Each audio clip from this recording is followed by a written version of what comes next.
మొదటి వాక్యము యెహోవా తన్ను సౌలు చేతిలో నుండి తన శత్రువులందరి చేతిలో నుండి తప్పించిన దినమున దావీదు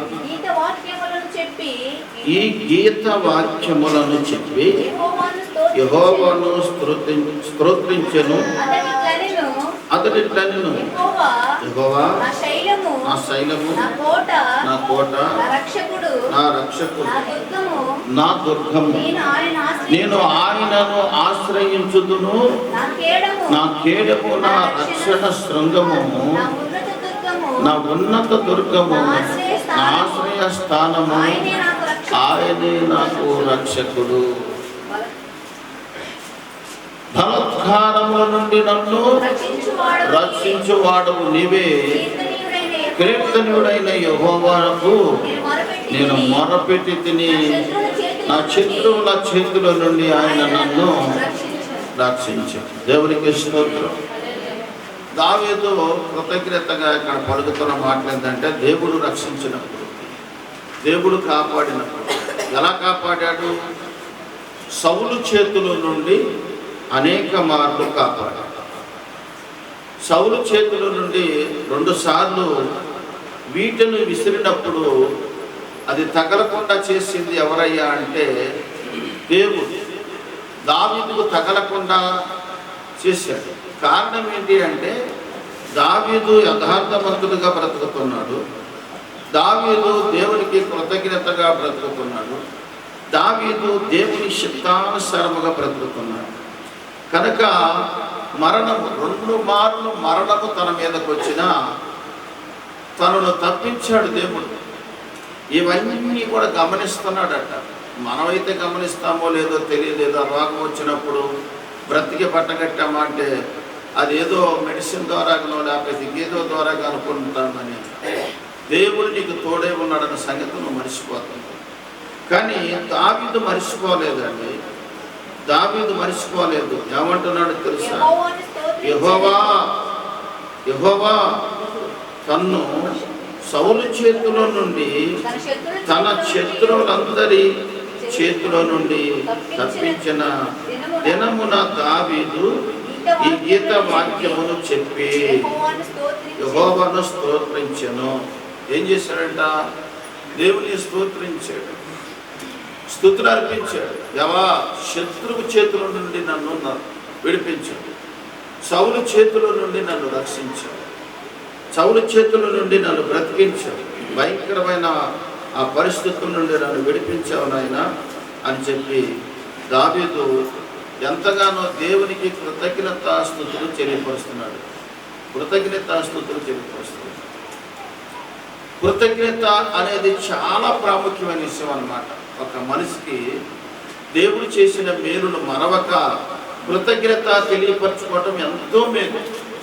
ఎంత మేలు అంటే, దేవుడు చేసిన మేలుకు దావీదు అంటాడు సాదా, ఆయన చేసిన మేలును గురించి తెలియపరుస్తున్న మాట ఏంటంటే, దేనిని ఆయన చేసిన ఉపకారములను దేనిని కూడా మరవద్దు అని అంటున్నాడు. దేన్ని కూడా మరవకూడదు. దేవుడు చేసిన ఉపకారమును మరవకూడదు. ఏం చేయాలి? స్తోత్ర బలి అర్పించాలి. స్తోత్ర బలి అనగా నీ జీవ బలి అనగా జ్ఞానకుతో దేవుని స్తుతించి కృతజ్ఞతాస్తుతులు చెల్లించి దేవునికి నమ్మకస్తుడిగా బ్రతకడానికి దావీదు ఇష్టపడ్డాడు. అంత మాత్రమే కాదు, యెహోవాను స్తుతించి అతడు ఇట్లనేను, యెహోవా నా శైలము, నా కోట, నా రక్షకుడు, అవండి నా దుర్గము, నేను ఆయనను ఆశ్రయించుదును. నా కేడము, నా రక్షణ శృంగము, నా ఉన్నత దుర్గము, నా ఆశ్రయ స్థానము, ఆయనే నాకు రక్షకుడు. దేవునికి స్తోత్రం చెప్పండి. ఆయనే నాకు ఎత్తైన దుర్గము, ఆయనే నాకు ఆశ్రయ స్థానము, ఆయనే నా శృంగము, ఆయనే నా నివాస స్థలము అని, ఆయనే నా కోట, నా రక్షకుడు అని దావీదు దేవుని ఘనపరుస్తున్నాడు. ఘనపరచాలా, దేవుని స్తోత్రించాలా, ఘనపరచాలి. ఎందుకు ఘనపరచాలంటే ఆయన ఘనమైన కార్యాలు నీ పట్ల చేసేవాడు. ఆయన ఘనుడైన దేవుడు కనుక దావీదు ఘనముగా దేవుని స్తుతిస్తున్నాడు. చూడండి ఎన్ని మాటలు ఉన్నాయి అక్కడ. ఆయన ఘనపరుస్తున్న మాటలు ఎన్ని మాటలు చూసారా? యెహోవా నా శైలము, నా కోట, నా రక్షకుడు, నా దుర్గము, నేను ఆయనను ఆశ్రయించుదును, నా కేడము, నా రక్షణ శృంగము, నా ఉన్నత దుర్గము, నా ఆశ్రయ స్థానము, ఆయనే నాకు రక్షకుడు. బలత్కారముల నుండి నన్ను రక్షించువాడము నీవే. నేను మొరపెట్టి తిని నా శత్రువుల చేతు నుండి ఆయన నన్ను రక్షించను. దేవునికి స్తోత్రం చెప్పాలి. ఒకసారి ఒక మంచి ప్రవక్త ఉన్నాడు, మంచి దైవజనుడు. ఆ దైవజనుడు బెత్లెహేము ప్రాంతానికి వెళ్ళాడు. ఆ ప్రాంతంలో ఆయన కొన్ని అద్భుతాలు చేస్తూ ఎక్కడికి వచ్చాడంటే, మొదటి రాజుల గ్రంథము 13వ అధ్యాయంలో మనం చూస్తే, మొదటి రాజుల గ్రంథము 13వ అధ్యాయమును చదవండి. యెహోవా చేత చెలవునుంది యోధా దేశము నుండి బేతేలునకు వచ్చెను. దోపము వేటకై యెరోబాము ఆ బలిపీఠము యొద్ద నిలిచి ఉండగా ఆ దైవజనుడు యెహోవా ఆజ్ఞ చేత బలిపీఠమునకు ఈ మాట ప్రకటన చేసెను. బలిపీఠమా, బలిపీఠమా, యెహోవా సెలవిచ్చినది ఏమనగా, దావీదు సంతతిలో శిశువు పుట్టెను, నీ మీద ధూపము వేసిన ఉన్నత స్థలము యొక్క యాజకులను అతడు నీ మీద అర్పించును. అతడు మనుష్య శల్యమును నీ మీద దహనము చేయును. ఈ బలిపీఠము బద్దలైపోయి దాని మీదనున్న బుద్ధి ఒలికిపోవుటయే యెహోవా ఇచ్చు సూచన అని చెప్పి ఆ దినమున ఆ ప్రవక్త సూచన ఒకటి ఇచ్చెను. బేతేలునందున్న బలిపీఠమును గూర్చి ఆ దైవజనుడు ప్రకటించిన మాట రాజైన యెరోబాము విని బలిపీఠము మీద నుండి తన చెయ్యి చాపి వారిని పట్టుకోనమని చెప్పగా అతడు చెయ్యి చాపి చాపిన చెయ్యి వెండిపోయెను. చూసారా? బలిపీఠము ఏ ప్రాంతం అంటది? ఏ ప్రాంతానికి? బేతేలు ప్రాంతానికి వచ్చినప్పుడు అక్కడ యెరోబాము అనే రాజు పరిపాలిస్తున్నాడు. యెరోబాము అనే రాజు పరిపాలిస్తుండగా ఆ రాజు దైవ సేవకులను పక్కన పెట్టి బలిపీఠము ఎక్కి ఆయనే నేను ధూపం వేస్తానని అంటున్నాడు. బలిపీఠం ఎక్కి ఎప్పుడైతే ధూపం వేస్తానంటున్నాడో అప్పుడు ఈ ప్రవక్త అంటున్నాడు, ఆ బలిపీఠము గురించి తెలియపరుస్తున్నాడు. ఆ బలిపీఠము దావీదు సంతతుల నుండి ఎవరట? ప్రవక్త తెలియపరుస్తున్న మాట ఏంటంటే, అక్కడ ఎవరి కొరకు బలిపీఠం ఏర్పాటు చేసింది? ఎవరు బలిపీఠం ఎక్కాలంటే యాజకులు ఎక్కాల. యాజకులు మాత్రమే బలిపీఠం ఎక్కడానికి అర్హులు. 12 గోత్రాలలో ఏ గోత్రాన్ని ఎన్నుకున్నాడు అంటే లేవి గోత్రాన్ని ఎన్నుకున్నాడు. లేవి గోత్రం అంటే ఏమిటంటే దైవజనులు. ఆ గోత్రముల నుండి దైవజనులు వాడబడాలి. 12 గోత్రముల నుంచి లేవి గోత్రాన్ని ఎన్నుకున్నాడు.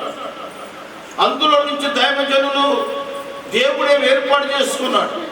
దేవుడు ఏర్పాటు చేసుకున్న ఆ దైవజనులు బలిపీఠం ఎక్కి ప్రసంగం చేయాల, బలిపీఠం మీద ఉండి దీవించాల. ఆ దేశానికి మేలు, ఆ ప్రజలకు మేలు. బలిపీఠం మీద ఉండి ఆ ప్రజలను దీవిస్తే వాళ్ళకి కీడు నుండి మేలు కలిగింది. ఆ బలిపీఠం మీద నుండి ఆ ప్రవక్త లేదంటే ఆ దైవజనుడు ప్రవశించినప్పుడు ఆ దేశానికి మేలు కలిగింది, ఆ ప్రజలకు మేలు కలిగింది. కనుక దేవుడు ఏర్పాటు చేసుకున్నాడు లేవీ గోత్రాన్ని. లేవీలు మాత్రమే బలిపీఠం ఎక్కడానికి అర్హులు, వారు మాత్రమే అర్హులు. మరి ఇంకెవరు ఎక్కడానికి అవకాశం లేదు. అయితే ఇక్కడ దైవజనుడైన యెరోబాము, రాజు అయిన యెరోబాము ఏమంటాడంటే దైవజనులను పక్కన పెట్టేశాడు. దైవజనులను పక్కన పెట్టేసి, ఏంటి మీరు అర్పించేదేమో తూపం, అక్కడ నేనే దేవునికి తూపం వేస్తాను, నా చేత కాదు అని బలిపీఠం ఎక్కాడు. ఆయన బలిపీఠం ఎక్కడమే పొరపాటు వస్తుంది, బలిపీఠం ఎక్కడమే పొరపాటు. ఇలాంటి వాళ్ళు ఉంటుంటారు అక్కడక్కడ. నేను కూడా వాక్యం చెప్తాను, నాకు కాస్త సమయం ఇకపోతే షావుకుడు దూషిస్తారు. సంఘంలో కాస్త చదువుకున్నవాడు, నేను కూడా కాసేపు వాక్యం చెప్తానని ఇవాళ ప్రతి సంఘంలో ఇదే ఎడుతున్నారు. ప్రతి సంఘంలో కూడా మాకు సమయం ఇస్తే మేము కూడా చెప్తాం, మేము చదువుకున్నాగా మేము కూడా చెప్తాం. కానీ దేవుడు ఇచ్చిన ఆజ్ఞ ఏంటి? ఎవరికి ఇచ్చాడు ఆజ్ఞ అంటే దైవ సేవకులు ఎవరంటే లేవీ, వాళ్ళకి మాత్రం ఇచ్చాడు అవకాశం. బలిపీఠం ఎక్కడానికి వాళ్ళే అర్హులని ఎప్పుడో దీవించాడు ఆయన. దాన్ని తారుమారు మనం చేయాలంటే ఎడగలిసింది కావద్దు. కాబట్టి చాలామంది ఉద్దేశాలు ఏంటంటే, ఇప్పుడు ఆయన చెప్పేది ఏంది, ఆ మాత్రం నేను చెప్పలేనా, నేను కూడా వాక్యం చెప్తా అని చెప్పి అనుకుంటారు. వాళ్ళని వాళ్ళు సరి చేసుకోలేరు, కానీ వాక్యం చెప్పడానికి ఇష్టపడతారు. వాక్యం చెప్పాలంటే తన్ను తాను సరి చేసుకోవాలా, పరిశుద్ధపరుచుకోవాలా. సంవత్సరాల పొడుగుత పరిశుద్ధత కలిగి ఆ బలిపీఠం ఎక్కాల. లేని ఎడల భయంకరమైన శ్రమలు వస్తాయి. వాళ్ళకే కాదు, ఆ దేశంలో ఉన్న ప్రజలకి, ఆ సంఘానికి కూడా శ్రమలు వస్తాయి. కనుక ఇక్కడ మనం గమనించినట్టయితే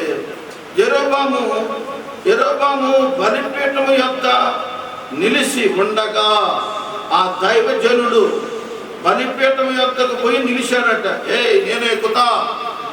నేను బలిపీఠం ఎక్కుతా, ప్రసంగం చేస్తా, ఎవడ కాదంటాడో నేను చూస్తా అని పక్కకు నెట్టేశాడు. అవన్నీ దైవజనులను పక్కకు నెట్టేశాడు. ఎప్పుడైతే పక్కకు నెట్టేశాడో దైవజనుడైన యెహోవా ఆజ్ఞ చేత బలిపీఠమునకు ఈ మాట ప్రకటన చేసెను. ఏ మాట అది? బలిపీఠమా యెహోవా సెలవిచ్చినది ఏమనగా, దావీదు సంతతిలో హోషేయను ఒక శిశువు పుట్టెను, నీ మీద ధూపము వేసిన ఉన్నత స్థలము యొక్క యాజకులను అతడు నీ మీద అర్పించును. అతడు మనుష్య శల్యములను నీ మీద దహనము చేయును. ఈ బలిపీఠము బద్దలై పోయి దాని మీదనున్న బుక్కి వణికిపోయే యెహోవా ఇచ్చు సూచన అని చెప్పి ఆ దినమున ప్రవక్త సూచన ఒకటి ఇచ్చాను, తెలియపరిచాడు అనమాట.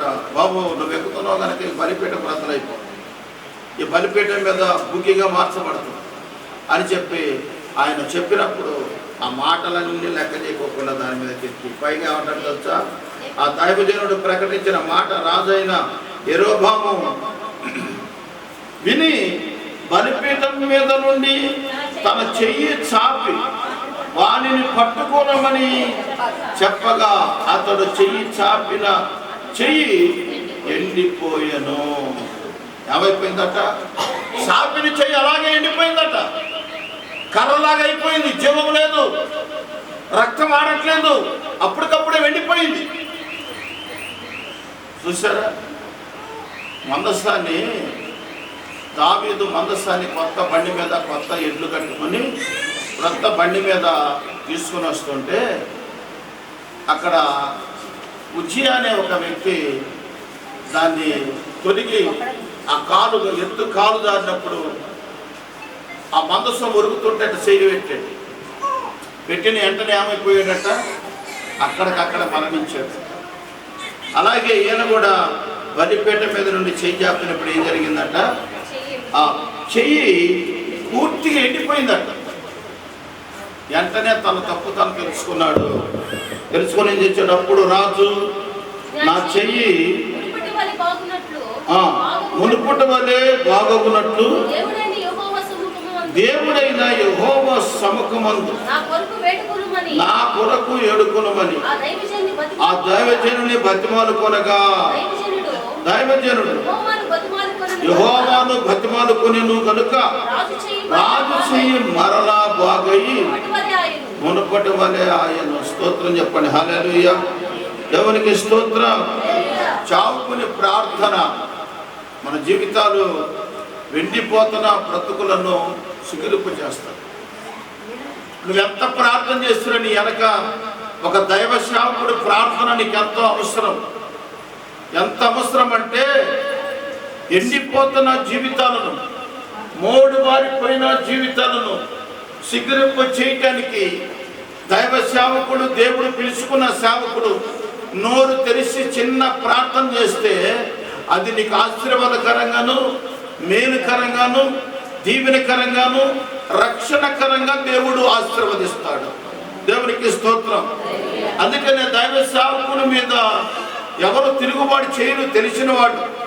ఎందుకంటే ఒకసారి సమూయేలు బెత్లెహేముకి వెళ్ళాడు యెష్షై కుమారులను అభిషేకించడానికి.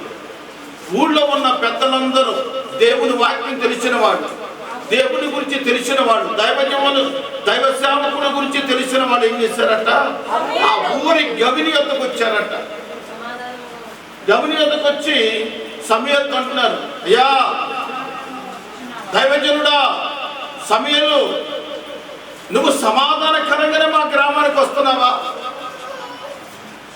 ఒకవేళ కోపంతో వస్తున్నాడేమో, దేని గురించి వస్తున్నాడో తెలుసుకుందామని. సమాధానకరంగా వస్తే పర్వాలేదు, సమాధానకరంగా రాకపోతే ఆయనను సమాధానపరచాలని. ఏ విషయంలో వస్తున్నాడో, ఒకవేళ దేవుని శాపం ఏదన్నా మా గ్రామం మీద ఉందా, మా పిల్లల మీద ఉందా తెలుసుకుందామని ఊరు గవిని ఎదుటని, అయ్యా నువ్వు సమాధానకరంగా వస్తున్నావా అని చెప్పి అడుగుచు. ప్రియులారా జాగ్రత్త గమనించాలి. దేవుని మాట దైవ సేవకుని నోట ఉంచాడు. దేవుని మాట ఎక్కడ ఉంచాడంటే దైవ సేవకుడు నోట ఉంచాడు కనుక అది అవునంటే అవును కానీ కాదంటే కాదన్నట్టుగా జరిగింది. కనుకనే ఒకసారి ఎలీషా మారా అనే ప్రాంతానికి వెళ్ళాడు. ఊరు మంచిదే, నీళ్లు విషం, తాగలేరు, భయంకరమైన విషం, తాగలేని పరిస్థితులు ఉన్నాయి.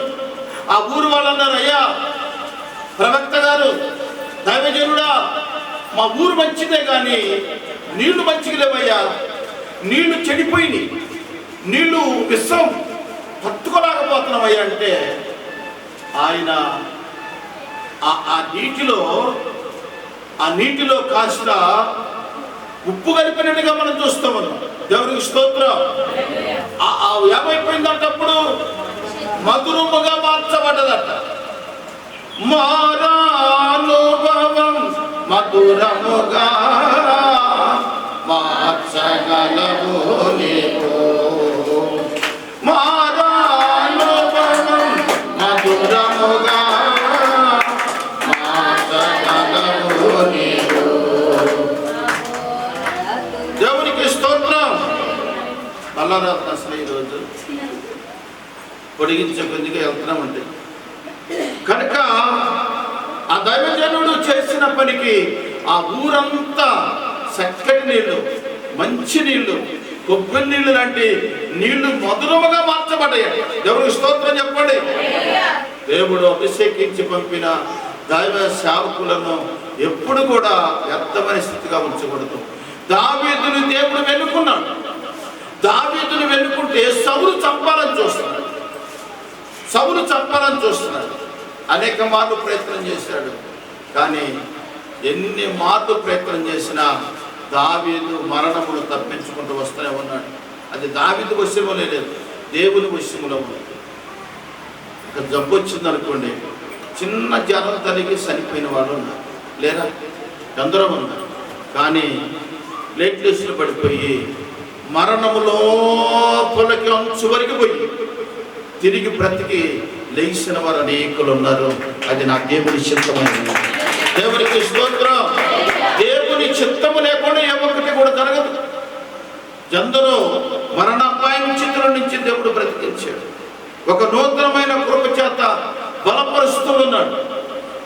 అలాగే మనం చూసినట్టయితే దేవుడు మనకు తోడై ఉన్నాడు. ఈరోజు మనకు తోడై ఉన్నాడు. అక్కడే రాజుల గ్రంథంలో మనం గమనించినట్టయితే ఆ దైవజనుడు, ఏ దైవజనుడు బలిపీఠం యొక్క ప్రవశించిన వాడు, రాజు చెయ్యి మళ్ళా బాగుపడాలని ప్రార్థన చేస్తే ఆ చెయ్యి బాగుపడదు. ఆ దైవజనుడు ఆ ప్రాంతం నుంచి వెళ్ళిపోతామంటే ఇంకొక దైవజనుడు చూశాడట. ఇంకొక దైవజనుడు చూసి, చూడండి రాజుల గ్రంథములో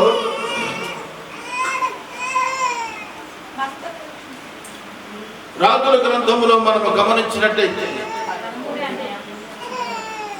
13వ అధ్యాయంలోనే నేను నీ వంటి ఎన్నో వచనం అది 18 చదవండి.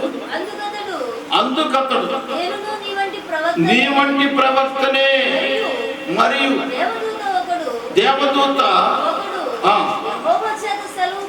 యెహోవా చేత సెలవు పొంది అన్నపానములు పుచ్చుకొనుటకై దేవుడు ఆ దైవజనుడితో చెప్పిన మాట ఏంటంటే, ఆ బలిపీఠం యొక్క ప్రవచించిన దైవజనుడు, ఎండిపోతున్న ఆ చెయ్యిని బాగుపరిచిన దైవజనుడు, ఆ దైవజనుడితో దేవుడు చెప్పిన మాట ఏంటంటే, నీవు ఎక్కడ అన్నం తినొద్దు, ఎక్కడ మంచినీళ్ళు తాగొద్దు, ఎవరింట్లో మంచినీళ్ళు తాగొద్దు, ఎవరింట్లో కూడా అన్నం తినొద్దని చెప్పాడు. చెబితే ఆ ప్రవక్త ఎక్కడ అన్నం తినకుండా, ఎక్కడ పానీయం చేయకోకుండా దేవుడు చెప్పిన మాట ప్రకారం వస్తున్నాడు. ఆ దైవజనుడిని ఎదుర్కొనడానికి ఇక్కడ ఎంత అద్భుతం చేశాడు ఆయన. యెరోబాము చెయ్యి వెండిపోతే ఆయన ప్రార్థన చేయగా మరలా ఆ చెయ్యి బాగుపడాలి. ఈ అద్భుతం చూశాడు మరొక ప్రవక్త. ఆ ప్రవక్తను, నేను కూడా నీలాంటి ప్రవక్తనేనయ్యా, ఇదిగో దేవుడు ఈ దూతను పంపించి నాకు చెప్పిన మాట ఏంటంటే, నీకు అన్నపానంలో నా ఇంట భోజనం ఏర్పాటు చేయమన్నాడు. ఏంటట? నీకు భోజనం నా ఇంట్లో ఏర్పాటు చేయమన్నాడు అని చెప్తే ఆ మాట మరి ఆ దైవజనుడు ఎలా నమ్మాడో చూడండి. ములును ములుతోనే చేయాలన్నట్టుగా ప్రవక్త మరొక ప్రవక్తతో నీవు నా ఇంట భోజనం చేయాలని ప్రభువే చెప్పాడయ్యా, లేకపోతే నాకేం పని, నేను నీకంటే సీనియర్ ప్రవక్తను కాబట్టి నువ్వు నా మాట వినాలా అని చెప్పినప్పుడు ఆ మాట విని ఆయన అతని దగ్గరికి వెళ్ళాడు. అన్నపానములు పుచ్చుకొనుచుండగా దేవుని దూతలు ప్రత్యక్షమై చేయుచుండగా ఆ ప్రవక్త యెహోవా వాక్కు ప్రత్యక్షమాయెను. యూదా దేశంలో నుండి వచ్చిన దైవజనుని పిలిచి యెహోవా ఇలా ఆజ్ఞాపించుచున్నాడు, నీ దేవుడైన యెహోవా నీకు ఆజ్ఞాపించిన దాన్ని గైకొనక ఆయన సెలవిచ్చిన నోటి మాట మీద తిరగబడి నువ్వు వెనుకకు వచ్చి అన్నపానములు పుచ్చుకొనవలదని ఆయన సెలవిచ్చిన స్థలమున భోజనం చేసి ఉన్నావు గనుక నీ కళేభారము నీ పితరుల సమాధిలోనికి రాకపోవును. ఎవరితో చెప్పాడు ఈ మాట? ఏ దైవజనుడు ఆయన? పిలిచిన వాడితో మాట్లాడాడు, ఏర్పాటు చేసుకున్న వాడితో ఇక మాట్లాడాల. ఎందుకో తెలుసా? ఆయన మాట తప్పాడు. అక్కడ అది చెప్పవచ్చింది ఏంటంటే, నీ ఇంట్లో అన్నం తినాలంటే ప్రభు నాతో మాట్లాడేవాడు. ఎక్కడ తినొద్దని చెప్పాడు కదా. నువ్వెంత సీనియర్ అయినా సరే, నువ్వెంత పెద్ద సీనియర్ మోస్ట్ సేవకుడు అయినా సరే, నీ ఇంట్లో తినాలంటే. ఒకసారి నేను ట్రైనింగ్ పొందిన తర్వాత 2 నెలలు హైదరాబాద్లో ట్రైనింగ్ పొందిన తర్వాత నేను ఇంటికి వచ్చిన తర్వాత మా ఇంటికి ఒక ఆయన వచ్చాడు. ఆయన వచ్చి, ఆయన బ్రదర్ ఎలా జరిగింది అని చెప్పి అన్ని కుశల ప్రశ్నలు అడిగాడు. అడిగిన తర్వాత ఆ రోజే మేము ఏదో చికెన్ తెచ్చుకొని వండుకొని తింటున్నాం. బ్రదర్ ఏంటి చికెన్ ఎట్లుందిగా, నాకు కూడా భోజనం పెడతారా అని ఒక సేవకుడు, ఆయన కూడా సేవకుడు అడిగితే, భోజనం పెడతారా అంటే మనం నవ్వుకుంటావా, పెట్టకుండా ఉంటావా? సర్లమ్మని ప్లేట్ కడుక్కొచ్చి అమ్మగారు భోజనం పెట్టిన తర్వాత ఆయన ఆ మాట ఈ మాట మాట్లాడుకుంటా చికెన్ బాగుంటారు అది ఇది అనుకుంటా తిన్నాడు. ఆ తర్వాత ఆయన వెళ్ళిపోయాడు. ఆయన వెళ్ళిపోయిన తర్వాత ఏం జరిగిందో తెలుసా? ఆయన వెళ్ళిపోయిన తర్వాత అమ్మగారికి ఒక మగతలాగా వచ్చిందట. ఆ మగతలో ఒక దర్శనం వచ్చింది. ఏమని వచ్చిందంటే, ఆయన తిన్న కంచంలో ఒక పంది వచ్చి తింటుంది. అర్థం కాల మాకు అసలు. అదేంటి, దైవసేవకుడు కదా, దేవుడు ఎందుకు ఆయనను అతను ఒక పందికి పోల్చాడు ఎందుకు అని చెప్పి మేము అనుకున్నాం. అంటే ఆయన లక్షణాలు కొన్ని చూస్తే దేవునికి ఇష్టమైనట్టుగా లేదు. దేవుడు పిలుపు లేనివాడు. రెండోది ఏంటంటే, ఆయన అన్ని పనులు చేస్తాడు. డ్రింక్ చేస్తాడు, ఎమ్మలు కొట్టుకొని తింటాడు. అన్నిటిని ఎక్కడ ఏ రోటికాడ పాట ఆ రోటికాడ పాడతాడు. అలాంటి ఆత్మ లేని వ్యక్తికి అన్నం పెట్టినందుకు మీరు కంచంలో ఒక పందిని మీరు అవమానించారని చెప్పి దేవుడు మాకు చూపించాడు. దేవుడికి స్తోత్రం చెప్పండి. అన్న విషయంలో చాలా జాగ్రత్తగా ఉండాలి. దేవుడు ఏం చెప్పాడో అది పాటించకపోతే, ప్రభు చెప్పాడు ఎక్కడ పడితే అక్కడ తినద్దు, మారు మనసు లేని కాడ తినొద్దని చెప్పాడు ప్రభు. అప్పటి నుంచి ఎక్కడైనా గృహ కోడికలు జరిగితే ఖచ్చితంగా ఆ రోజు ఫాస్టింగ్ అయిపోతుంది. దేవునికి స్తోత్రం. మారు మనసు కలిగిన వాళ్ళైతే అక్కడ ఆ పరిపూర్ణంగా ఆ సంతోషంగా భోజనం చేస్తారు. లేదంటే ప్రభు చెప్పిన మాట ఏంది, మారు మనసు లేని కాడ భోజనం చేయొద్దన్న కాడ చేయట్లేదు. ఎందుకంటే అది దేవుడు చెప్పిన మాట. ఏసావు ఏం చేశాడు? దేవుడు ఇచ్చిన మొదటి ఆశీర్వాదాలు ఏసావు మీదకి రావాలి, యాకోబు మీద కాదు వచ్చేది. యాకోబు దీవించాడు, ఏసావు భ్రష్టుడైపోయాడు. కారణం, ఏసావు ఒక్క పూట సిక్కుడుగాయ కూర కొరకు, ఏ కూర అంటది, ఆ సిక్కుడుగాయ వంటకం కొరకు, ఆ కూర కొరకు ఆయన జ్యేష్ఠత్వపు హక్కును పోగొట్టుకున్నాడు. యాకోబు తెలివిగాడు కాదు. నీ జ్యేష్ఠ హక్కును నాకు ఇస్తావా అంటే, మరి నాయన నేను సామనై ఉన్నాను, నాకు ముందు అది పెట్టేసాయి, నువ్వే తీసుకుని నాకెందుకు. దేవునికి స్తోత్రం. ఒక్కరోజు భోజనము కొరకు మన జీవితాలను చెడగొట్టుకోకూడదు.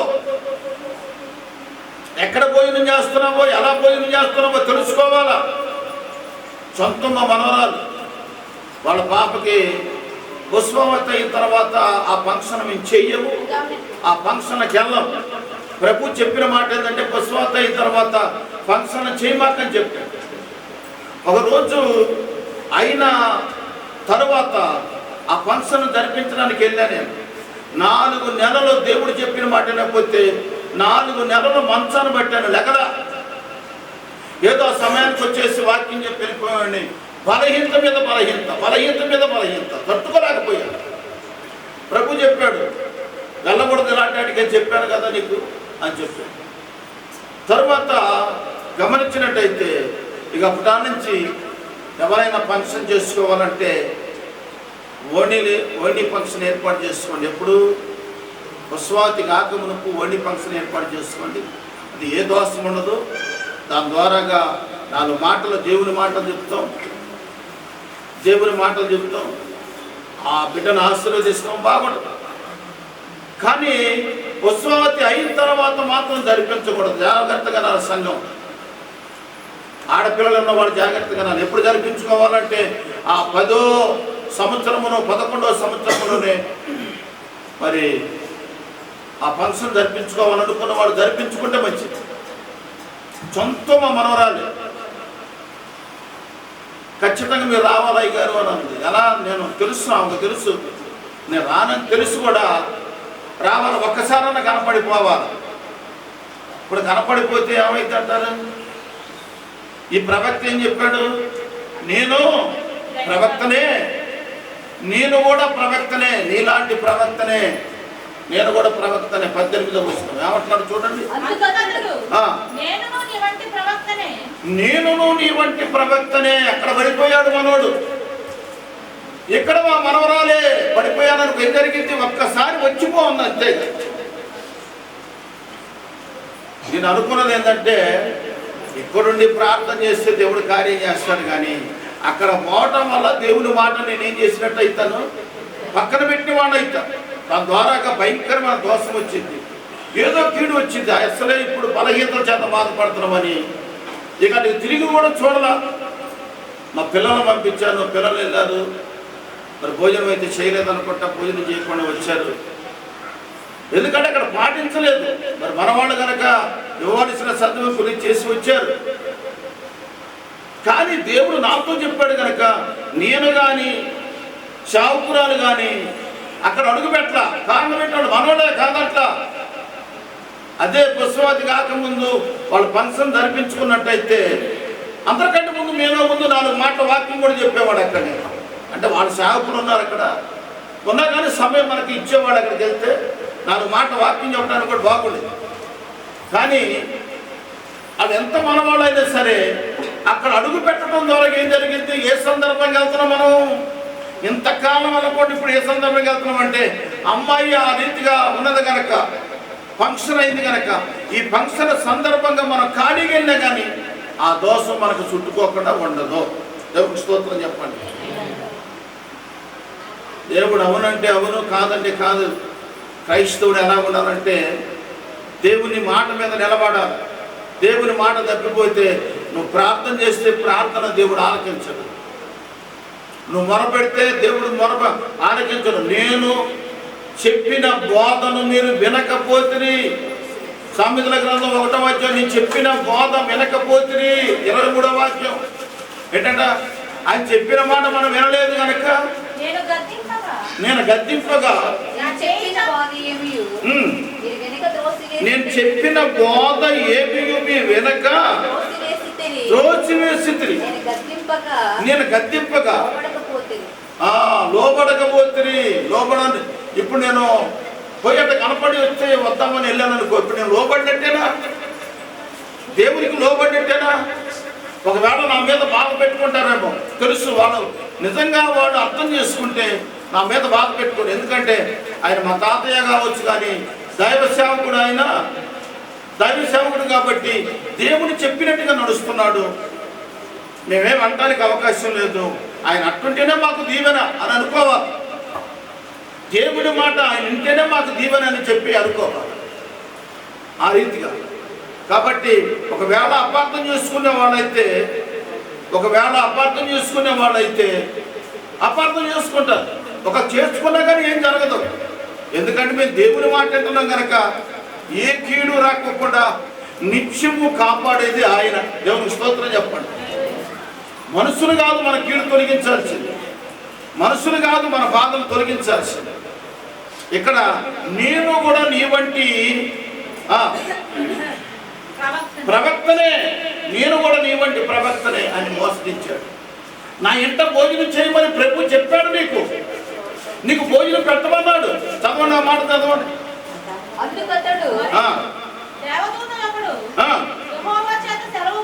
యెహోవా చేత సెలవు పొంది అన్నపానములు పుచ్చుకొనుటకై నాతో చెప్పినని అతనితో అబద్ధమాడగా. కాబట్టి ఇప్పుడు దేవుడు ఏమని చెప్పాడు? ఆ ప్రాంతానికి వెళ్ళినప్పుడు అసలు నువ్వేమీ ముట్టుకోవద్దని చెప్పాడు. అక్కడ అన్నపానములు పుచ్చుకొనవద్దని రావద్దనియు ఆ, యెహోవా వాక్కు చేత పోయిన మార్గంలో పోవద్దు, మళ్ళా ఏరే మార్గంలో రావాలి అని చెప్పాడు. అంత కరెక్ట్గా ఆ ప్రవక్త నడిచాడు కనుకనే ఎండిపోయిన చెయ్యి ప్రార్థన చేస్తే వెంటనే మరి జీవం పొందుకుంది. స్తోత్రం చెప్పండి. దేవుని మాట వినకపోతే ఆ శక్తి ఇస్తాడా, ఆ కృప ఇస్తాడా? ఈరోజు క్యాన్సర్ వ్యాధులు పోతున్నాయి, గొప్ప గొప్ప కార్యాలు జరుగుతున్నాయి అంటే కొన్నింటిని పాటిస్తున్నాం మేము. దేవుడు ఏం చెబుతున్నాడో వాటిని పాటిస్తున్నాం. దేవుడు దర్శనం ద్వారా మాట్లాడుతూ ఉంటే వాటిని పాటిస్తున్నాం కనుక దేవుడు కార్యాలు చేస్తున్నాడు. ఈరోజు ఎవరి కొరకైనా మొర పెట్టుకుంటే తప్పనిసరిగా దేవుడు కార్యం చేస్తున్నాడు. కారణం ఏంటంటే నువ్వు సరిగ్గా లేకపోయినా కానీ దేవుని మాట దైవశాఖలుగా మేము వింటున్నాం కనుక దేవుడు ఆ ప్రార్థన ఆలకించి ఇప్పటి వరకు సమానత్వంగా నడిపిస్తున్నాడు. కనుక దేవుని మాట వినాలా. విశ్వాసే కానీ శాంకులే కానీ ఎవరైనా కానీ దేవుని మాట వినాలి. దేవుని మాట విన్నప్పుడు మనకు మేలు కలిగింది. ఆయన బోధన పక్కకు త్రోసివేసామనుకోండి, ఏం జరిగింది? మరలా నువ్వు ప్రార్థన చేసినప్పుడు నీ ప్రార్థన ఆయన వినడు.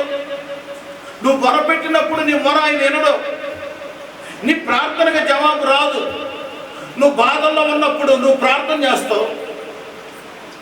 నువ్వు ఒకవేళ బంధించబడినప్పుడు ప్రార్థన చేస్తావు, రోగం వచ్చినప్పుడు ప్రార్థన చేస్తావు, బలహీనతలు వచ్చినప్పుడు ప్రార్థన చేస్తావు. అలాంటి సమయంలో నీ ప్రార్థన ఆయన వినడు, అపహాస్యముగా నవ్వుతాడట. ఎందుకని? కష్టములు దుఃఖములు ప్రాప్తించినప్పుడు నేను అపహాస్యము చేసిదను. అప్పుడు వారు నన్ను గూర్చి మొరపెట్టుదురు గాని ప్రత్యుత్తరం ఇయ్యకుందురు. స్తోత్రం చెప్పండి. హల్లెలూయా. ప్రత్యుత్తరం ఎవరు? వారు నన్ను శ్రద్ధగా వెతుకుతారు. ఇక ప్రభు పొరపాటు అయిపోయింది ఆయన, అయ్యా అయ్యా అయ్యా క్షమించండి క్షమించండి, పొరపాటు అయిపోయింది ప్రభు, ఇక మీ మాట వింటున్నా ఆయన, ఇక నీ మాట నేను వింటున్నా ఆయన, మీ మార్గంలో నడుస్తున్నా ఆయన, మీ మార్గంలో నడుస్తున్నా ఆయన, ఇక మీ మాట వింటాం ఆయన, ఒక్కసారి క్షమించిన ఆయన, ఇక మేము క్రమశిక్షణగా ఉంటాం ప్రభు. శ్రద్ధగా వెతుకుతావు కానీ, శ్రద్ధగా వెతుకుతావు అంట కానీ కనపడకుండా ఉందో. స్తోత్రం చెప్పండి. దేవునికి స్తోత్రం. కనపడకుండా ఉంటాడట. కనుక ప్రేమ దేవుని బిడ్డలారా, ఈయన ఎప్పుడైతే నేను సావుకుడినే నీలాంటి ప్రవక్తనే అని చెప్పినప్పుడు వెంటనే మారు మాట్లాడలేదండి ఆయన. అసలు ఒక నాకలైతుందో ఏంటో తెలియదు కానీ మారు మాట్లాడుకోకుండా వెళ్ళాడు. దేవుడు అతనితో మాట్లాడుతూ మానేసి అబద్ధవాడిన ప్రవక్తతో మాట్లాడుతుంది. ఏమని? ఇదిగో నీ ఇంట భోజనం చేస్తున్నాడు చూసావా, అతని పితరుల శవములు వారు సమాధులలోకి అతని శవము రాదుగా అని చెప్పి తెలియపరిచాడు. తర్వాత భోజనం అయిన తర్వాత ఏం చెప్పలేదుగా, చెబితే నువ్వు అబద్ధమాడేమని అంటాడుగా. చెప్పలా. గాడిదను ఒక దాన్ని గంతలు కట్టి గాడిద మీద దైవ సేవకుడు కూర్చోబెట్టి పంపించేశారు. పంపించేస్తే ఎదురుగా ఒక సింహం వచ్చేసింది. స్తోత్రం. అప్పటి వరకు సేవ కూడా అని చేయింది. ఒక భయంకరమైన సింహం ఎదురుగా వచ్చింది. ఎదురుగా వచ్చి ఆ ప్రవక్తను చంపేసింది. ప్రవక్తను చంపి తినలా, అక్కడే ఉంది. పోనీ గాడిదను చంపిందంటే గాడిదను కూడా చంపలా, ఆ గాడిద కూడా అక్కడ. చదువు నా మాట. అతడు బయలుదేరి మార్గమున పోవుచుండగా ఒక సింహము అతనికి ఎదురుపడి అతని చంపెను. కళేబరము మార్గమున పడి ఉండగా గాడిద దాని దగ్గర నిలిచి ఉండెను. గాడిద అక్కడ నిలిచి ఉండెను. సింహమును నిలిచి ఉంది. సింహం అక్కడ నిలిచి ఉంది. గాడిద అక్కడ నిలిచి ఉంది. గాడిదని ఏమల్లా మరి ప్రవక్తను మాత్రం చంపేసింది. అక్కడే నిలుచుందో తినలా. దేవుడిచ్చిన ఆజ్ఞతో చంపే, అంతే. దానికి వేరే అవకాశం ఇవ్వలేదు. గాడిద దొరికిపోవడానికి అవకాశం లేదు. సింహం దాన్ని అతను చంపేసి అక్కడే నిలబడదు. ప్రేమ దేవుని బిడ్డలారా, ఎందుకు మాట చెప్తున్నానంటే మనము దేవుని మాట వింటే మనకి ఎంతో మేలు కదా. ఈరోజు దావీదు అందుకంటాడు, నా శైలమా, నా కోట, నా ఆశ్రయ దుర్గమా, నా ఎత్తైన కోట, నా నివాస స్థలమా అని దేవుని ఘనపరిచేది ఎందుకో తెలుసా? దేవుని ఎందుకు కనపరుస్తున్నాడంటే దేవుని మాట దావీదు వింటున్నాడు. దావీదు మీదకి వచ్చిన శ్రమలన్నీ దేవుడు తప్పిస్తున్నాడు. ప్రతి విధమైన శ్రమలు తప్పిస్తున్నాడు. దేవుని మాట వినాలి. దావీదు దేవుని మాట వినేవాడు. దావీదు దేవుని మాట జవదాటేవాడు కాదు. కనుక దావీదు మీద సౌలు అనేక మార్లు ఈటలు విసిరిన మరణము నుండి తప్పించి దేవుని చిత్తానుసారంగా సౌలు కుటుంబం మారిపోయింది. దావీదు సింహాసనాన్ని దేవుడు ఆశీర్వదించి స్థిరపరిచాడు. దేవునికి స్తోత్రం. అందుకనే దావీదు అంత కృతజ్ఞత కలిగి, ఇందాక విన్నారు కదా సమూయేలు 2వ గ్రంథంలో 22వ అధ్యాయంలో ఆయన ఎంతగా దేవుని కనపరుస్తున్నాడు. ఒక రోగం పోయిందంటే కనపరుస్తున్నావు నువ్వు, దేవుణ్ణి కనపరుస్తున్నావు, ఒక స్తుతి గుడికి పెట్టుకుంటున్నావు, ఇకంతే అని దేవుడు ఏమంటాడు తెలుసా? నా ప్రాణమా. దావీదు ఏమంటాడు తెలుసో? నా ప్రాణమా యెహోవాను సన్నిధించు, ఆయన చేసిన ఉపకారములను దేనిని మరవద్దు. ప్రాణం ఉన్నంత వరకు, ఎంతవరకట? ప్రాణం ఉన్నంత వరకు దావీదు ఒక పొడబడి చేసుకున్నాడు. ప్రాణం ఉన్నంత వరకు. అదే సమూయేలు 2వ గ్రంథములో 7వ అధ్యాయం 18వ వాక్యం, దావీదు రాజు లోపల ముసల వృద్ధాప్యమందు, ఎప్పుడట? వృద్ధాప్యమందు, ముసలతనములో వృద్ధాప్యమందు. ఇంట్లో చేసుకోకూడదా ప్రార్థన? ఆ దివాణంలో చేసుకోకూడదా ప్రార్థన? ఏమండి, ఎక్కడికి వెళ్తున్నాడు? దావీదు రాజు లోపల వచ్చి, ఎక్కడ లోపల? దేవుని మందిరములోకి వెళ్ళి ఇలాగ మనం చేసిన ప్రభువా యెహోవా, ఎంతగా నీవు నన్ను హెచ్చించుటకు నేనంతటి వాడనయ్యా. నా కుటుంబం ఏ పాటిది? ఎంతగా హెచ్చుగా చేసినదంతయు నీ దృష్టికి కొంచెమై బహుకాలము జరిగిన తరువాత నీ దాసుడనైనా నీవు సెలవిచ్చి ఉన్నావు. దేవునికి స్తోత్రం. ఆయన దృష్టికి కొంచెమే, కానీ మనకు ఘనమైంది అది. ఆ ఘనమైన దాన్ని మనం తెలుసుకోవాలి. ఆ ఘనమైన కృపను మనం తెలుసుకోవాలి. దేవుడు చేసిన మేలు ఎన్నడూ కూడా మర్చిపోకూడదు, ఎప్పుడు కూడా మర్చిపోకూడదు. ఆయన చేసిన మేలు ఎన్నడూ కూడా మర్చిపోకూడదు. ఏం చేయాలట? కృతజ్ఞతాస్తుతులు చెల్లించాలి. ఎప్పటికప్పుడే కృతజ్ఞతాస్తుతులు చెల్లించాలి. చెల్లించినప్పుడు ఆయన కృప మనం ఎన్నడూ కూడా మనల్ని విడిచిపోతారు.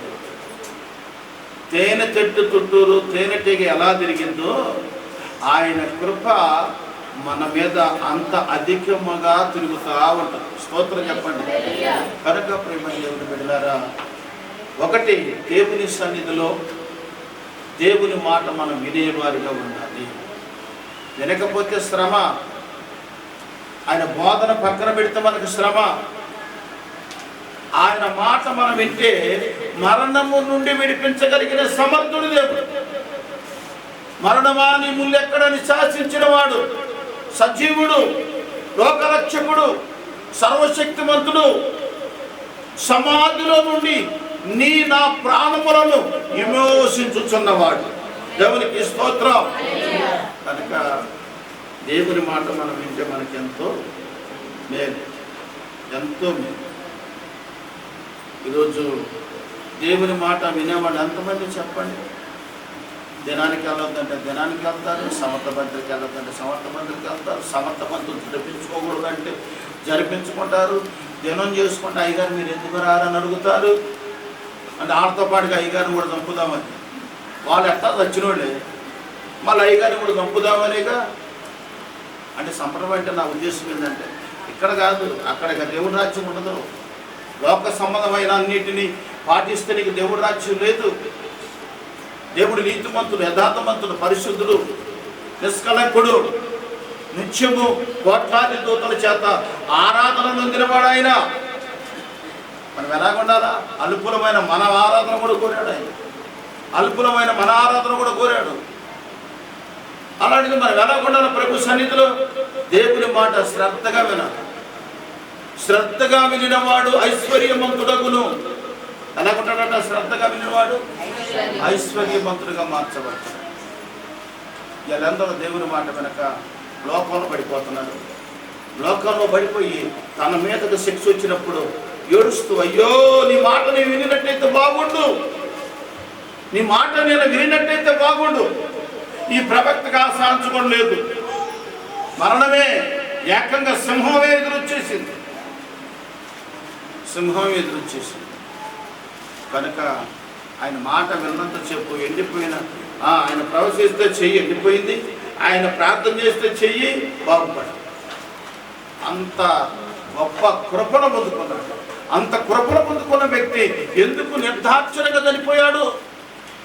దేవుని మాట వెనక. దేవునికి స్తోత్రం. దేవుని మాట వెనక దేవుని మాటను పక్కన పెట్టేశాడు. దేవుని మాటను పెడసెవును పెట్టేశాడు. ఆయన బోధను తోసివేశాడు. కనుక నేను ప్రియమైన దేవుని బిడ్డలారా, బల్లారాధనలో మాట వింటే మీకు శ్రేష్టం. మాట వింటే దేవుని కృప, కృప ఎంబటి కృప. ఎంత పేద స్థితిలో ఉన్నా, లేమి స్థితిలో ఉన్నా, అడుక్కునే స్థితిలో ఉన్నా అందనాల మీద కూర్చోబెడతాడు ఆయనని. నువ్వే స్థితిలో ఉన్నా నీ స్థితిగతులను ఆయన చూడడు.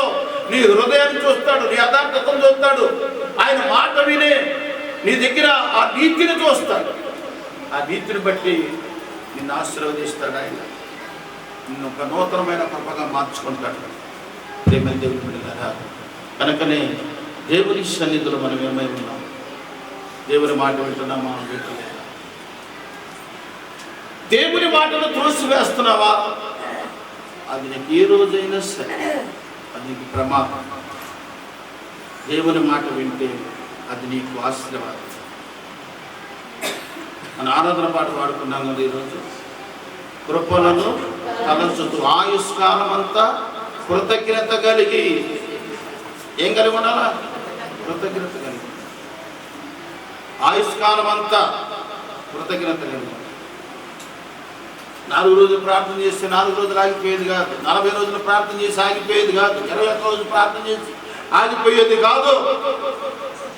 నిత్యము కడగబడుతున్నవాడు, నిత్యము దేవుని మాట వింటున్న ఉండాలా, దేవుని వాక్యాన్ని వింటున్న ఉండాలా, సరి చేసుకుంటూ ఉండాలా. వాక్యం ఎందుకు వినాలంటే నువ్వు సరి చేసుకోవాలి కనుక.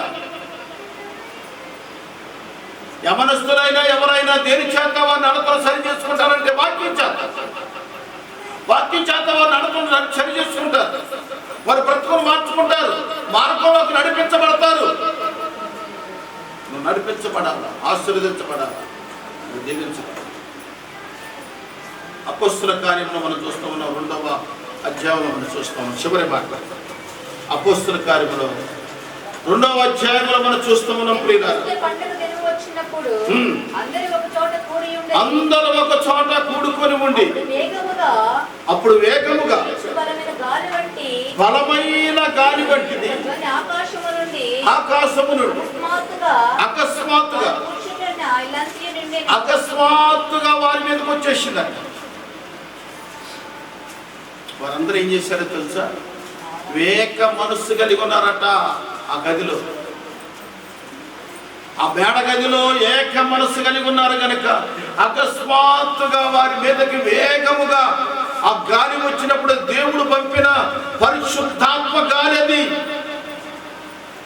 వెంటనే వారు ప్రవశించేవారు ప్రవశిస్తున్నారు, భాషలు మాట్లాడుతున్నారు, ఆరాధన చేసేవారు ఆరాధన చేస్తూ ఉన్నారు, దేవుని మహిమపరుస్తూ ఉన్నారు. అక్కడున్న ప్రజలు అనుకున్నారట, అరే నిమిషంలోనే ఇంతగా ఏ మత్తు పానీయులు సేవించారు, ఇంత తొందరగా వీళ్ళు ఇంత ఇదిగా మాట్లాడుతున్నారు అనుకున్నారు. వాళ్ళు ఏక మనసుతో ప్రార్థించారు కనుక పరిశుద్ధాత్మను పొందుకున్నారు. వారి తలల మీదకి, వారి మీదకి అగ్ని జ్వాలల వంటి యవాదింపబడిన అగ్ని జ్వాలల లాంటి 4 వారి మీదకి వచ్చినట్టుగా మనం చూస్తాం.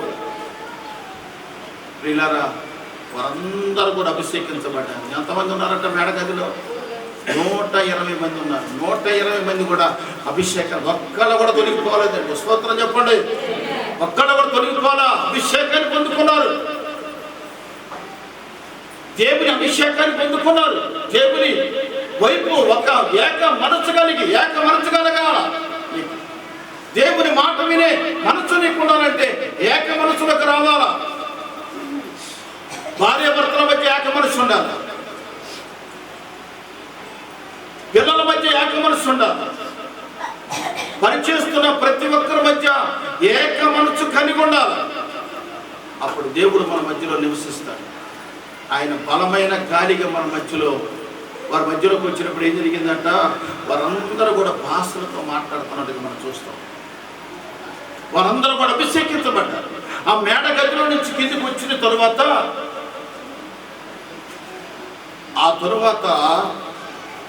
వారు అనేక స్థలాలలో అద్భుతంగా వాడబడ్డారట. దేవునికి స్తోత్రం చెప్పండి. హల్లెలూయా. అద్భుతంగా అనేక స్థలాలలో అద్భుతంగా వాడబడ్డారట. నీ జీవితం వెలిగించబడాలంటే పరిశుద్ధాత్మను పొందుకోవాలను. దేవుని మాట విన్నప్పుడు పరిశుద్ధాత్మను పొందుకోవడం. దేవుని మాట విరిగి నిలగడగా నిలిచాలని. మనసు అన్యాతులు కలిగి తిరుగులాడుట కంటే ఎదుటున్న దాన్ని, దేవుని మాటని, ఎదుటనున్నది దేవుని మాట, ఆ మాట వింటేస్తారు. దేవుడు గొప్ప కార్యాలు నీ జీవితంలో చేయబోతూ ఉన్నాడు. ఆ మాట వింటే నీ దుఃఖుడెద్దులు, ఆ మాట వింటే నీ గర్భఫలము, నీ భూఫలము, కలిగిన సమస్తమును నా దేవుడు దీవించాలని ఆశపడుతున్నాడు. ఎందుకు ఆ దీవెన పొందుకోలేకపోతున్నాం అంటే దేవుని మాట వినట్లేదు కనుక, దేవుని మాటలో పెడచెవులు పెడుతున్నాం కనుక. ప్రేమ దేవుని పెట్టారా, జాగ్రత్తగా గమనించాలి. దేవుని మాటను ఎంత శ్రద్ధగా నువ్వు వింటే అంత మంచిది, అంత మంచిది. దేవుడి కార్యాలను చూడగలదు, అద్భుతాలు చూడగలదు, ఆశ్చర్య కార్యాలు చూడగలదు. అభిషేకాన్ని పొందుకుంటాం. దేవుని మాట వింటే అద్భుతముని జీవితంలో చేస్తాడు యేసయ్య. దేవుని మాట వింటే వింటూ ఉన్న నీ జీవితంలో ఒక గొప్ప వెలుగు దేవుడు పంపిస్తాడు. కృష్ణ గారు 17 సంవత్సరములు,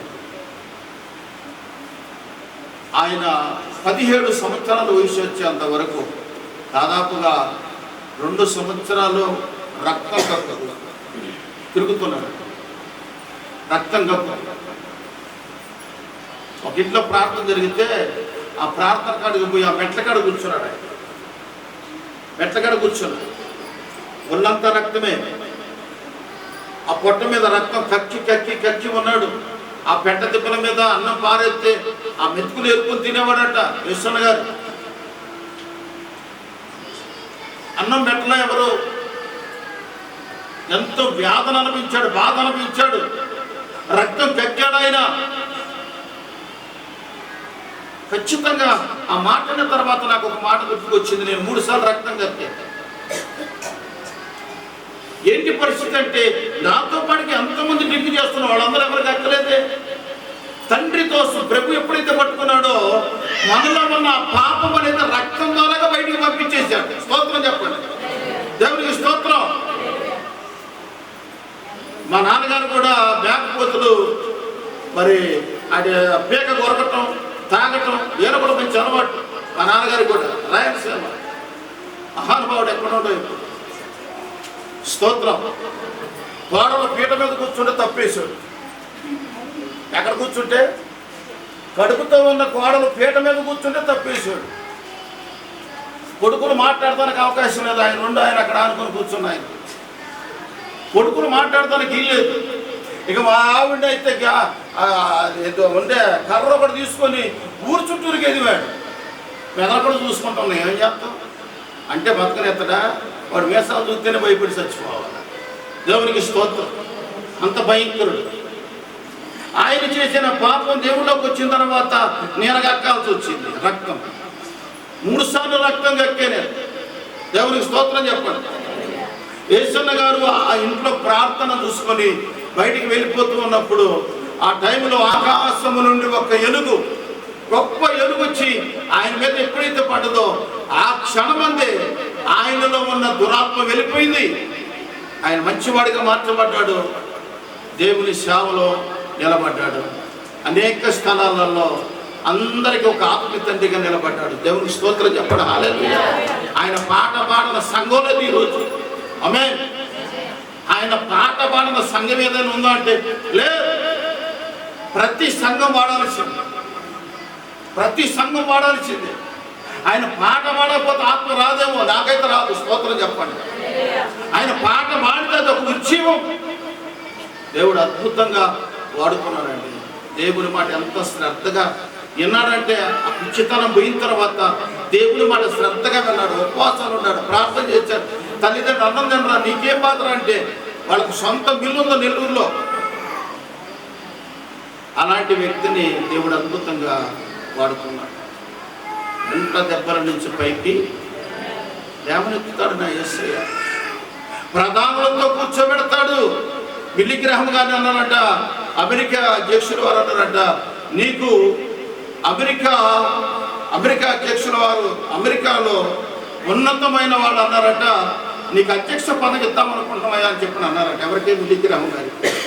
ఆయన అన్నాడట, పిచ్చోడా అది ఏ పాటి పదవి నాకు అసలు, నా దేవుడు నాకు ఇచ్చిన పదవి ఉన్నతమైన పదవి, ఈ పదవికి ఏ పదవి కూడా అందుకోలేదు. స్తోత్రం చెప్పండి. ఏ పదవి కూడా అందుకోలేదు అన్నాడు. కాబట్టి ఒక దైవ సేవకుడైనా, దేవుని నమ్ముకున్న విశ్వాస అయినా, దేవుని మాట మనం వింటే మనకెంతో మేలు, మనకెంతో మేలు. దయచేసి గమనించాలి. కల్లూరులో చివరి మాట రంగయ్య గారు అని ఒక ఆయన ఉన్నారు. ఆయనతో ప్రభు చెప్పిన మాట ఏంటంటే 3 నెలలు నా మందిరంలో నువ్వు ప్రార్థనలో ఉండమని చెప్పాడు. ఈయన వరి పంట మీద పడి ఆ రాసులు పోస్తున్నాయి, ధాన్యం అమ్మిన తర్వాత వస్తా ప్రభువా, అటు డబ్బులు వచ్చిన తర్వాత వస్తా ప్రభువా అని చెప్పి నిర్లక్ష్యం చేశాడు. ఒక్కసారిగా కుప్పకూలిపోయాడు. హాస్పిటల్ తీసుకెళ్ళారు. 3 నెలలు దాటిపోయింది, సమయం అయిపోయింది. సమయం ఇచ్చాడు, ఆ సమయం అయిపోయింది. 3 నెలలు దాటిపోయిన తర్వాత ఆ మనిషి కుప్పకూలిపోయాడు. హాస్పిటల్ తీసుకెళ్ళారు.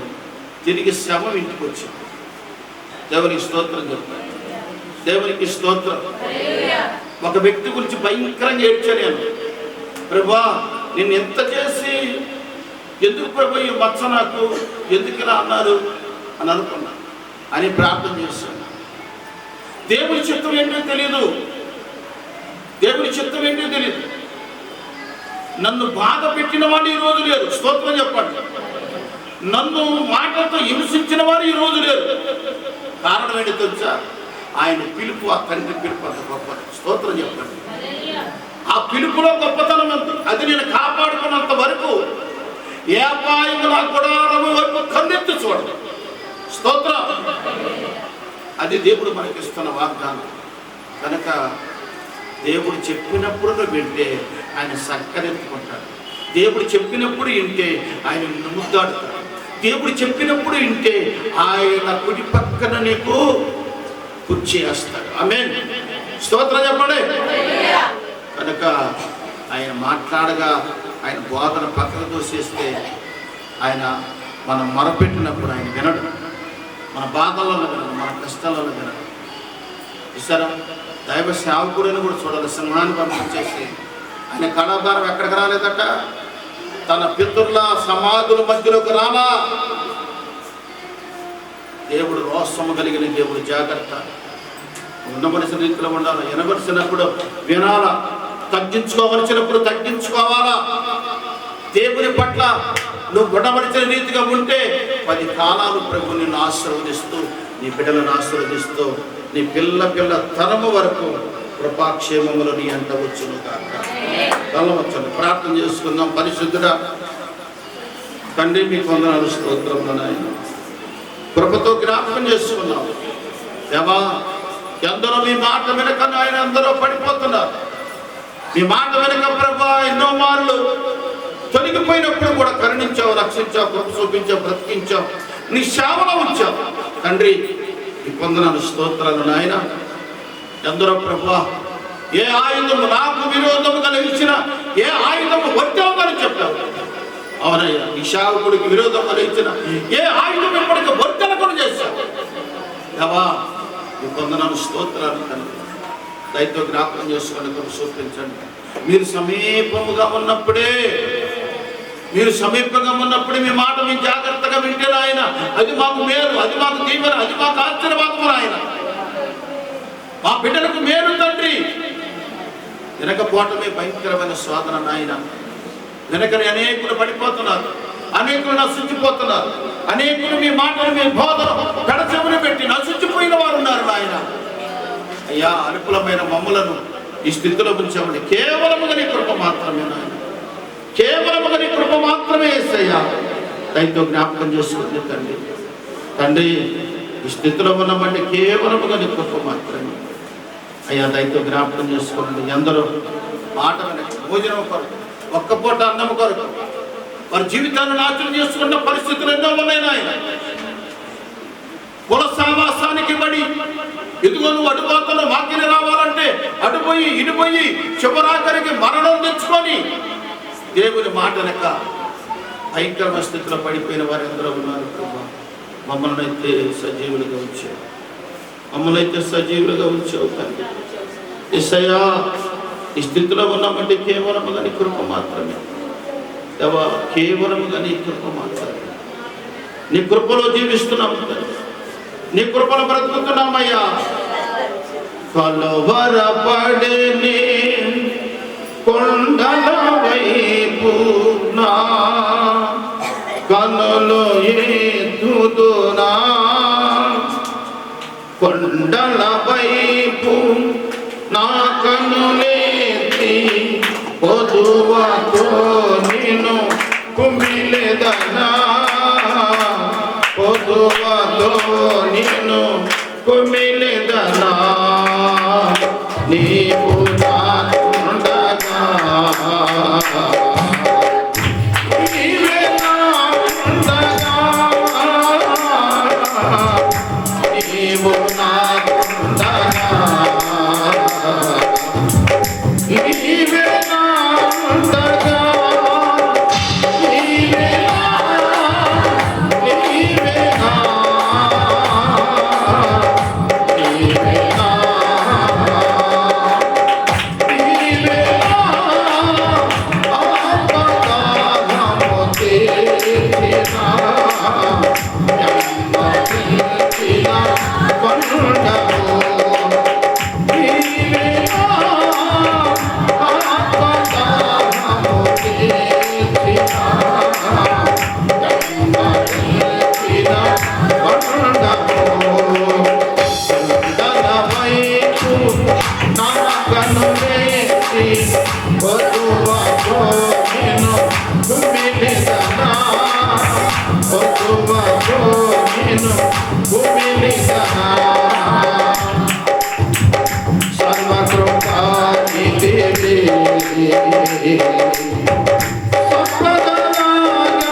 పరిశుద్ధమైన తండ్రి, ఈ పొందరాని స్తోత్రం నాయన. నీవే నా అండ, నీవే నా ఆశ్రయదుర్గం, నా కోట, ఆశ్రయము, నా నివాస స్థలము. అయా, సమస్తము నీవే నాయన. నేను మొరపెట్టుగా నా శత్రువుల చేతుల నుంచి విడిపిస్తున్న దేవుడు నీవే తండ్రి. నీ మాట ప్రతి క్షణం విన్నట్టుగా సహాయం చేయి. నీ బోధన పక్కన పెట్టక నీ మాట వినినప్పుడు తండ్రి, ఈ దీవెనలన్నీ మా మీద, లోకంలో ఉన్న జనులందరికంటే నేను హెచ్చిస్తాను. లోకాన్ని అటు కృపాభాగ్యం బిడ్డలందరికీ అర్పించాను. క్రీస్తు పేరట అడిగి వేడుకొనిస్తున్నాను తండ్రి. ఆమేన్, ఆమేన్.